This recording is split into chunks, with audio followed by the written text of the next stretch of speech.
जय Jagannath welcome to my channel पिलाने ओईओटी फॉर्म भी केमी फिलअप करवा आज आम ये वीडियो जाना और जदि पूर्व चैनल को सब्सक्राइब करना एवं सब्सक्राइब कर दियो पिलाने ओईओटी सर्च कर सारापर ओईओटी लॉगिन वाला वेबसाइट को जीव कौन कर ना ओईओटी लॉगिन वाला वेबसाइट को जीव गलापर से तुम पाखे ये किसी फेसटा खोज सीटी निज निजर इमेल आईडी जोटा रेजिस्ट्रेशन बेले देइथिलो से इमेल आईडी एवं फोन नंबर जोटा रेजिस्ट्रेशन बेले देइथिबो फोन नंबर एंट्री कर सारापर तुम फोन गोटे ओटीपी पलि आसो से ओटीपीटा को सीटी दब तापर ये जहाँ लिखाई कैचपाटा से कैचपा देकर लॉगिन कर सिंपल लॉगिन कर लॉगिन कर सारापर गोटे इंटरफेस तुम पाखु आसो कौन से इंटरफेस आसो ना किसी यही आकार तुम पाखु आसो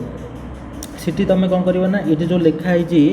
form of fill up the form भी से तुम क्लिक कर सारापर सीटी तुमको विभिन्न प्रकार मार्क पचार जमी 10th मार्क पचार फास्ट तुम रोल नंबर दब से ऑटोमेटिक फिलअप जब करदेला ना तुमको मैनुअली फिलअप करने को पड़ो तापर 12th मार्क मागिबो ये सब मार्क मागिबो तापर ओईओटी मार्कटा तो तुम पर आड होकर वेटेज बाहर एतिकी मार्कसीट एवं तुम रोल नंबर तुम 10th और 12th मागिबो एवं केते मार्क रखिल इंडिविजुअल सब्जेक्ट रे पीसीबी इंग्लिश बोधे मागिपारे इंडिविजुअल सब्जेक्ट रो सेटा मागिबो तेणुक तुम निजर मार्कसीट जोटा 10th रे दिला एवं 12th रे दिला सेटा नेकरी जाइथबो जोटी जदि तुम फॉर्म फिलअप करछो जदि आइदर घरे करछो ताले ए दुटा तुम दरकार पड़ो 10th और 12th मार्कसीट तेणुक जदि वीडियोटा भल लगी चैनल को लाइक शेयर सब्सक्राइब कर दिंतु रोज जय जगन्नाथ।